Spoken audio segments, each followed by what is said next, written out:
Perkenalkan, nama saya Husniatika dengan NIM C1D1200063. Saya dari Universitas Halu Oleo, jurusan Ilmu Komunikasi angkatan 2020. Baik, di sini saya akan menjelaskan dua teori komunikasi. Yang pertama yaitu teori pelanggaran harapan dan teori pengurangan ketidakpastian. Nah, yang pertama yaitu teori pengurangan ketidakpastian. Teori ini pertama kali diciptakan oleh Charles Berger dan Richard Colbert pada tahun 1975. Teori ini mengungkapkan bahwa dua orang yang pertama kali bertemu dan memulai percakapan singkat atau obrolan pertama kali akan memunculkan sebuah pertanyaan, pernyataan, dan penilaian secara subjektif pada seseorang yang berkomunikasi secara efektif. Saya akan menjelaskan 3 strategi pada teori pengurangan ketidakpastian. Yang pertama itu pasif, aktif, dan interaktif. Yang pasif adalah di mana seseorang baru bertemu dan mengamati bagaimana perilaku dan lawan bicaranya. Yang kedua yaitu aktif, yang di mana orang lain melihat orang baru tersebut, dia akan menanyai orang baru tersebut kepada orang yang sudah mengenal orang baru tersebut. Nah, yang ketiga itu interaktif, di mana kita sudah memulai percakapan dengan orang yang tadi masih kita amati dan menanyakan kepada orang lain, sehingga mengurangi ketidakpastian pada diri kita. Baik, di sini saya akan menjelaskan beberapa contoh dari pengurangan ketidakpastian. Yang pertama tentang siswa baru. Nah, di dalam satu kelas itu mempunyai siswa baru. Nah, si A dan si B-nya bertanyalah si A kepada si B, siapa tuh? Nah, si B menjawab, itu siswa baru. Siswa baru setelah itu menanyai si A langsung bertemu kepada si C ini yang siswa baru untuk meminta kenalan, untuk mengurangi ketidakpastian pada dirinya. Nah, contoh yang kedua yaitu tentang teman kelompok yang cuek. Nah, ada temannya si A ini dikenal di kelasnya super cuek, kayak nggak pernah bicara. Terus si B ini kayak penasaran kenapa bisa secuek ini. Nah, si B ini bertanyalah kepada si C. Si C bilang kenapa itu cuek sekali, kayak nggak pernah bicara.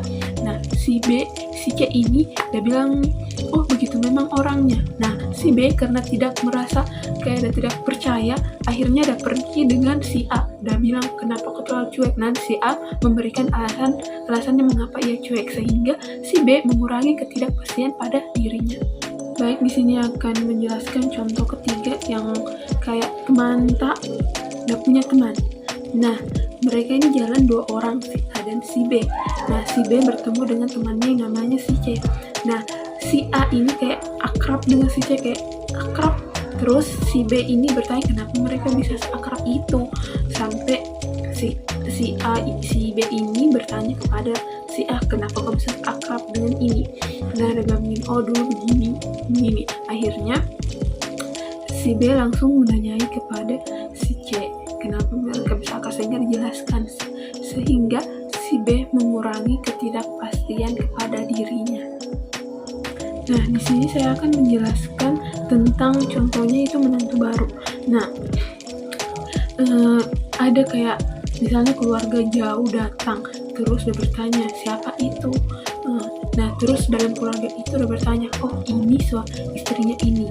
Nah, sehingga kayak keluarga baru itu kayak, oh dia harus bertanya supaya dia tidak kayak dia puas dengan jawabannya. Akhirnya bertanya lagi dia kepada si menantu baru ini, sehingga mengurangi ketidakpastian pada dirinya. Nah, di sini saya akan menjelaskan contoh yang kelima tentang tetangga baru. Nah, dalam satu RT itu misalnya kayak ada perpindahan penduduk dari RT 1 ke RT 2. Nah, di dalam penduduk itu ada satu penduduk yang bertanya, itu dari mana? Pindahan dari mana?